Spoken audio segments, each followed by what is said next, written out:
최근에는 서울의 외곽이라고 했던 노도강 지역에서도 신고가가 나오고 있다고 합니다.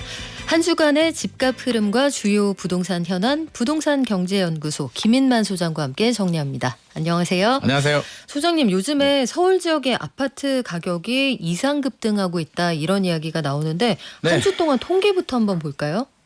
뭐 분위기도 그렇고요. 통계도 이상 급등은 맞는 것 같습니다. 이게 앞으로 얼마나 지속이 될지가 문제인데 일단 통계를 보면 전국이 0.05% 상승을 했는데요. 전국 상승을 뭐 서울이 주도하는 거 아닌가 싶습니다. 그래서 저는 전국 평균은 큰 의미가 없을 것 같고요. 서울부터 좀 살펴보게 되면 서울이 0.36%, 평균이 0.36%입니다. 25개구 모두 다 해서 지난주가 0.26%였으니까. 전체 평균이 0.36이라고요? 네. 그러면 이거는 과열 급등, 폭등의 폭등 단계잖아요. 그러니까요. 와. 서울 전체가 이제 평균은 폭등으로 이제 가고 있는 거고요. 네. 물론 구별에 따라서 좀 차이는 있는데요. 일단 강북이 14개 구가 있고 강남이 11개 구가 있는데요. 강남 11개 구는 평균이 0.46%입니다. 그래서 뭐 어마어마한데 강남구가 0.75%, 송파구가 0.7%, 서초구가 0.65%, 뭐 전체적으로 다 높은 상황이고요. 강북이 평균이 0.24%인데요. 그중에서 성동구가 0.76% 야. 강남보다 높게 나왔습니다. 네. 이 정도 상승세면 아마 성동구가 가장 먼저 규제 지역으로 지정되지 않을까라는 생각도 하게 되는데요. 마포가 0.66%고요. 광진구 0.42% 전체적으로 높습니다. 분위기가 이렇다 보니까 경기, 인천 지역들도 조금씩 반응이 있는데요. 인천은 0.01%. 슬쩍슬쩍 상승으로 전환이 됐습니다. 표시 안 나게 슬금슬금 올라가고 있고요.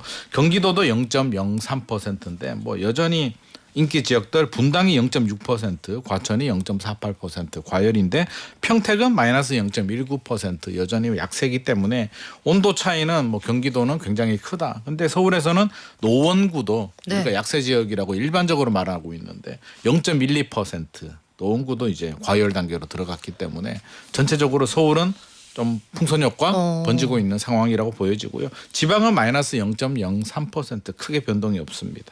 오대강 광역시도 보니까 여전히 마이너스인데. 그렇죠. 야, 이게 0251님이 그래서 마음이 좀 불안하셨는지 현장에 가보셨대요. 네. 아니, 김인만 소장님, 인터넷 부동산 가격을 보고 직접 나가보면 이미 팔린 물건이거나 거둬들인 물건이 대다수입니다.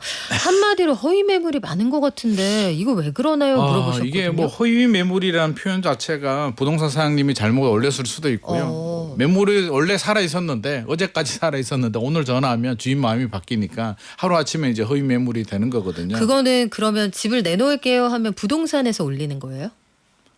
그렇죠. 부동산에서 매물을 올려놓는데 실제로 주인들 중에도 실제로 제가 그런 분들 많이 봤는데 실제로 팔 생각이 없는데 일단 올려놓고 한번 던져놓고 그건 무슨 심리예요? 매입이 안 팔 건데? 매수자들이 나오면 그냥 안 팔거나 가격을 더 올리는 그냥 한번 해보자 뭐 이런 심리도 사실은 있습니다. 그래서 그래요? 여러 상황들이 지금 맞물려 있는 상황이고 아무래도 상승에 대한 기대감이 높다 보니까 팔려고 했던 분들도 매물 회수하거나 호가 올리고 있고요. 굳이 팔 생각이 없는 분들도 요즘 분위기 어떤가 한번 탁 던져놨다가 진짜요? 사겠다라고 하면 매물을 딱 회수하기 때문에 지금 나와 있는 매물 중에서는 이제 우리 매수자들 입장에서 본다면 허위 매물이라고 할 수 있는 매물들이 많이 있습니다. 그러네요. 그래서일까요? 이게 현장에 가면은 가격 차이도 많이 나고 버스 타고 가는 동안 차 타고 가는 동안 막 억이 올랐다 이런 얘기도 하시더라고요. 이게 더 불안합니다. 차라리 그냥. 근데 실거래 가격은 요즘 전혀 의미가 없는 상황이 돼버렸는데 한 달 정도 시차가 나다 보니까 실거래 가격하고 이제 뭐 네이버라든지 이렇게 올라 있는 매물들이 뭐 서울 중심부 지역들은 1억에서 3억 정도 기본적으로 차이가 나는 상황이고요. 네이버 매물이라도 있으면 다행인데 거기서 또 1, 2억을 올리니까 어느 장단에 춤을 춰야 될지 모르겠다고 얘기를 하는데 반면에 경기도 외곽이거나 뭐 평택시 같은 경우 아니면 지방 같은 경우는 제가 어제 평택에 임장 갔다 왔는데 부동산 사장님이 그 말씀을 하시더라고요. 뉴스 안 본다. 도무지 왜요? 공감이 안 된다. 아, 이게 전체 평균하고 우리 동네는 온도가 많이 차이 난다. 온도가 달라도 너무 다르니까 여기는 전혀 그렇지가 않은데 거기는 뭐 허위 매물도 있고 호가를 올린다고 뭐 난리라고 하니까 공감이 안 되다 보니까 뉴스 자체를 안 보겠다, 안 보고 싶다라는 말씀을 하십니다. 그러니까 여기 우리 대중탕 가서 찬물에 들어가 있으면 한증막에 계신 분들이 왜 이렇게 땀을 흘리지? 이런 그렇죠, 생각이 그렇죠. 들 수 있죠.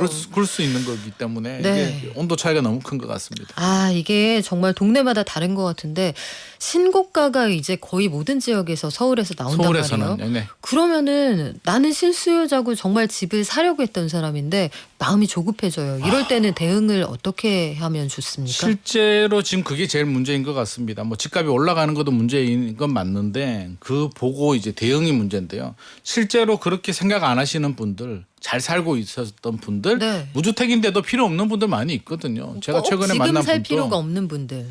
앞으로도 안 사도 되는 분도 계십니다. 제가 최근에 만난 분도 연세가 많으세요. 70세 이상이 되고 수입도 좋고 네. 지금 또 일하고 계시고 오. 1년에 1억 정도 이제 세이브를 하시는 70대이신데 네. 부럽다. 그러면 연금도 네. 나오고 아무런 문제가 없잖아요. 그러니까요. 뭐 전세 살고 있고 아무런 문제가 없음에도 불구하고 집값이 올라가니까 과거에 내가 몇 년 전에 용산에 아파트를 팔았는데 여의도에 집을 팔았는 그 트라우마가 되살아나면서 네. 한번 찾아보니까 10억이 올랐어요. 아, 그때부터 이제 잠이 안 오면서 가슴이 두근두근대고 아이고. 내가 인생을 어떻게 살았나 이제 이렇게 수렁으로 빠지기 때문에 저는 일단 너무 이게 현장 흐름에 너무 일희일비하지 마셔라. 우리 기준은 내 기준이 중요하기 네. 때문에 우리가 내가 필요하고 자금이 되고 한다면 자금에 맞춰서 신고가가 아닌 지역들이 여전히 많이 있거든요. 내 집 마련하면 되고 그게 아닌 분들이라면 중심을 좀 잡고 그렇게 중요하지 않습니다. 남을 좀 쳐다보지 말고 뉴스는 뉴스일 뿐이고요. 우리는 소식을 전해줘야 되니까 이런 말씀을 전해주지만 실제로 반대로 생각해 보면 네. 뭐 달라진 게 전혀 없을 수도 있습니다. 아니 근데 동네마다도 분위기가 다른데 서울하고 경기도만 비교를 해봐도 서울은 신축 구축 가격이 다 같이 올랐다는데 경기도는 유독 신축 말고 구축 가격이 많이 올랐대요. 이 이유가 있습니까? 이게 서울이 특별한 지역이라 서울 경기가 모두 다 특별한 지역이긴 합니다. 왜 특별하냐면 서울은 워낙 수요가 많고요. 공급이 워낙 부족하다 보니까 신축 우리가 신축이라고 한다면 준공하고 10년 이내 아파트를 신축이라고 하고요. 준신축이라고 한다면 11년에서 20년 된 아파트, 20년에서 30년 된 아파트를 이제 준구축이라고 하는데 서울은 다 오릅니다. 신축은 신축대로 얼죽신이고요.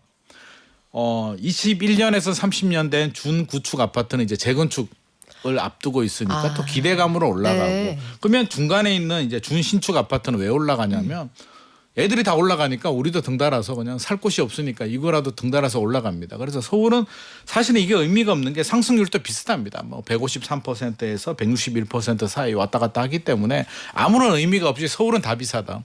구축 아파트도 더 비싸다라는데 이제 경기도가 재밌거든요. 네. 신축보다 이제 준구축이라고 하죠. 21년에서 30년 된 아파트 상승률이 2배 정도 야. 높게 나왔는데 그 이유는 일기 신도시. 재건축하면서 재건축 이슈. 일기 신도시가 딱 걸렸습니다. 그래서 네. 일기 신도시가 상승을 주도하면서 이제 이런 현상이 발생했기 때문에 원래 하면 신축이 높아야 되는데 경기도가 워낙 넓잖아요. 이천시, 여주시, 평택시, 뭐 양주시, 의정부시까지 포함하기 때문에 신축 아파트라고 하더라도 많이 안 오른 아파트들이 꽤 많이 있거든요. 신축 아파트 가격이 건축비가 올라가면서 요즘 기본적으로 한 4억, 5억 정도 나오는데 아무리 시골이라도 외곽이라도 10억 나오는데 거기서 2배 올라가기는 쉽지 않기 때문에 오히려 신축이라도 상승률은 또 낮은 성향을 보여주고 있습니다. 아, 그렇군요. 0251님께서 집을 매수하려면 제가 살고 있는 집을 먼저 팔아야 되나요? 매수하려는 집 먼저 계약해야 하나요? 하셨는데 그게 요즘 제일 고민입니다. 이게 상승장하고 하락장에서 다르죠. 다릅니다. 네. 뭐 하락장 같은 경우는 사실 뭐 내 집이 뭐 안 팔릴 수도 있기 때문에 내 집을 먼저 팔아야죠. 내 집을 먼저 하락장에서는. 팔고 좀 네. 기다렸다가 더 떨어질 것 같으면 떨어지는 매물을 잡으면 되는데 상승장은 내 집 팔 동안에 갈아타고 싶은 집이 더 올라가니까 오르니까. 지금 많이 두려워하는 분들이 그렇다면 갈아탈 집을 먼저 계약을 했는데 내 집이 또 안 팔리면 어떡하냐를 두려워하고 있거든요. 근데 사람 마음이 갈아탈 집은 저렴하게 사고 싶고 내 집은 또 시세대로 비싸게 받고 싶은 게 이게 근데 이게 그게 이 딜레마. 산 좋고 물 좋고 경치 좋고 이게 다 갖추기가 쉽지 않아요. 그래서 최근에 나타나는 현장 트렌드를 보자면 도저히 내 집이 안 팔리고 답이 안 나오니까 차라리 내 집을 전세 주고 새로운 집을 그냥 하나 더 사는 2주택 전략을 또 선택하시는 일시적 분들. 2주택. 일시적 2주택을 그냥 하자라는 네. 분들이 늘어나고 있어서 본의 아니게 또 2주택이 늘어나는 상황입니다.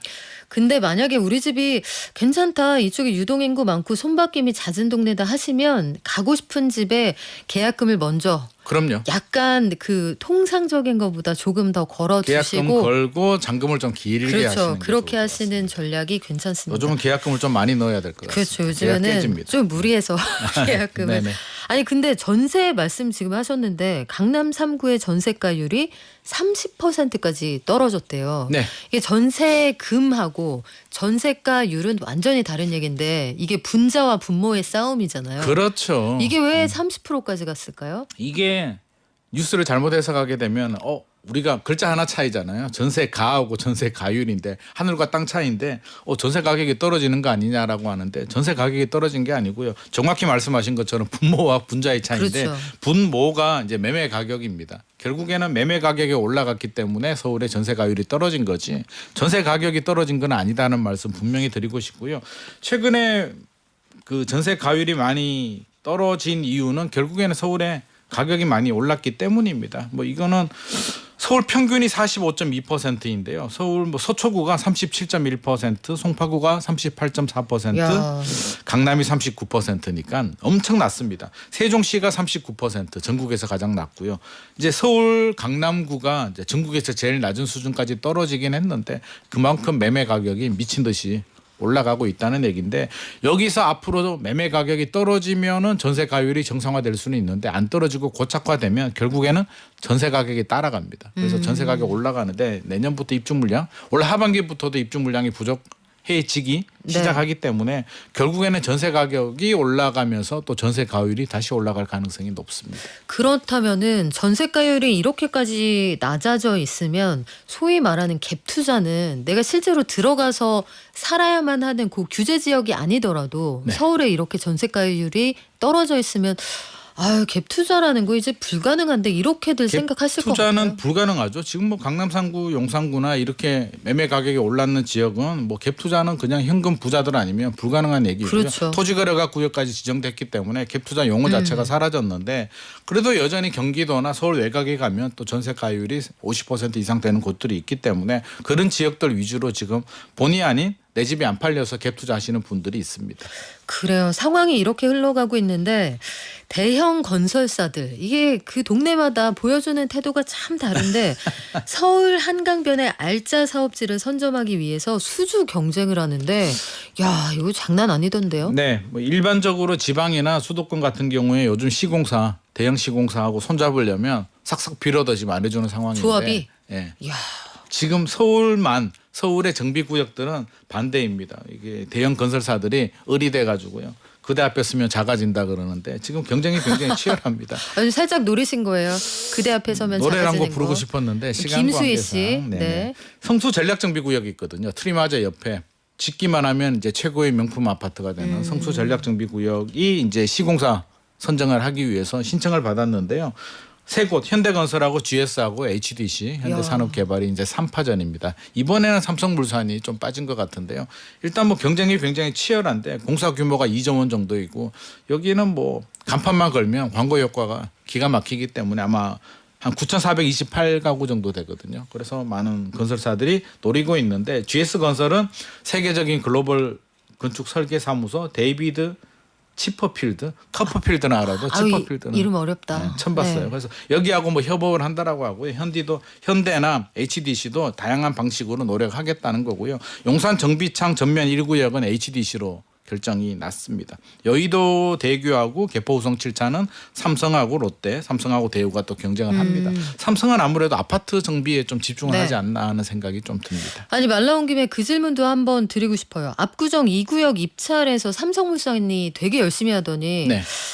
공사 조건이 안 맞아서 저희 입찰 안 들어갈게요. 이렇게 갑자기 태도가 바뀌었어요. 네. 그게 무슨 조건이 안 맞아서 그렇게 된 거예요? 글쎄요. 저도 좀 확인을 좀 해보긴 해야 되는데 네. 일단 삼성이 조건을 틀었을 때는 뭐 저는 다른 거 없다고 봅니다. 삼성은 무조건 가격입니다. 그래서 가격 조건이 돌다리도 두들겨 봤는데 우리하고 안 맞으면 현대하고 스타일이 있거든요. 현대는 이게 필이 꽂히면 그냥 해 그냥 네. 해버리는데 삼성은 이거 안 맞아라고 하면 안 해버립니다. 그 한전부지 있잖아요. 네.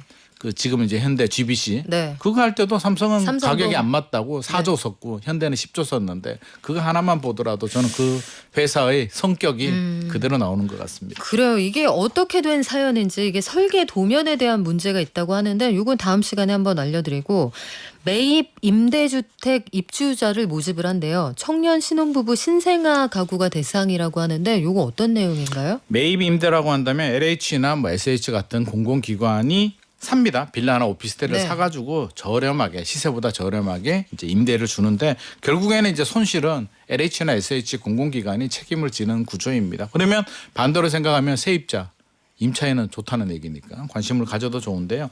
물량이 그렇게 많지는 않습니다. 전국 15개 시도 다 해서 4,943가구고요. 아파트는 아닙니다. 네. 오피스텔 빌라기 때문에. 아, 그래도 필요하신 분들은 시세보다 저렴한데 그렇죠. 당연히 하셔야죠. 그래서 조건이 이제 청년하고요. 신혼, 신생아 이렇게 좀 구분이 됩니다. 그래서 필요한 분들이 신청을 하면 되는데 청년 주택은 2,508가구 나오고요. 청년 매입 주택들은 이제 그 나머지 물량들이 나오는데 조건에 따라서 가격 유형들이 다양하게 나오기 때문에 관심 있는 분들은 또 한번 찾아서 신청을 해보셔도 시세보다 저렴하니까 안 할 이유는 전혀 없을 그럼요. 것 같습니다. 자, 이게 수도권 물량이 1,300여 가구인데 서울 물량이 206가구라 서울은 206가구밖에 되지 굉장히 않고요. 많지는 경기도는 않네요. 951가구니까 사실상 누구 코에 붙이겠냐마는 그래도 혹시 압니까? 해봐야죠. 그래도. 운이 좋으면 될 수도 있습니다. 자, 끝으로 이익 공유형 분양주택에 5년 동안 살면 공공이 사들인 다음에 그 재분양을 추진하는 법안이 발의된다는데 여기 나오는 말이 다 어려워요. 이게 무슨 헷갈리죠. 얘기예요? 이 공유형이라고 한다면 한마디로 그겁니다. 동업을 하겠다는 거죠. 공공기관하고 개인이 동업을 해서 우리 세입자라고 하기는 그렇고 분양을 받으신 분이 잘 살고 5년 동안 의무 거주하고 나중에 공공기관에 환매하게 되면 시세 차익이 발생하잖아요. 네. 우리 동업했으니까 몇 대 몇, 5대 5 이렇게 나누는 구조이고요. 그러면 투자를 했으니까 투자비에 대한 돈은 이제 이자처럼 이렇게 내는 구조입니다. 그런데 이번 법안이 이제 어떤 내용을 담았냐면 네. 환매하면 공공기관에 사서 시세대로 공공기관은 팔아야 뭐 자기도 이제 나름대로 개발 이익을 가지고 그렇죠. 가는 거잖아요. 근데 네. 안 돼. 니들이 팔지 말고 또 분양해. 또 계속 저렴하게 이 공유형으로 사업을 네. 해라고 하니까 그 부분에 대해서 세입자들 또는 분양자들한테는 좋은데 LH나 SH 입장에서는 우리는 그럼 언제 시세 차익을 얻는겨? 계속 손실을 볼 수밖에 없는 구조기 때문에 서로 입장 차이가 좀 있는데 일단 법안 발의는 했고요. 네. 그러니까 환매해서 재매각 못하고 다시 분양하도록 법안이 발의된 상태입니다. 그래요. 요것도 국회 논의 과정에서 그러면은 LH 이 빚은 어떻게 할 겁니까? 이런 얘기 나올 텐데. 그게 문제죠. 네. 그러네요. 정부 출연 이런 이야기가 좀 나올 것 같고 그래요. 혼자 사는 사람이나 신혼은 살기 좋아요. 금림님 맞습니다. 야, 소장님 우리 또 금세 달렸는데 소장님 오늘 말씀 여기까지 들을까요? 네. 지금까지 부동산 경제연구소 김인만 소장과 함께했습니다. 고맙습니다. 감사합니다.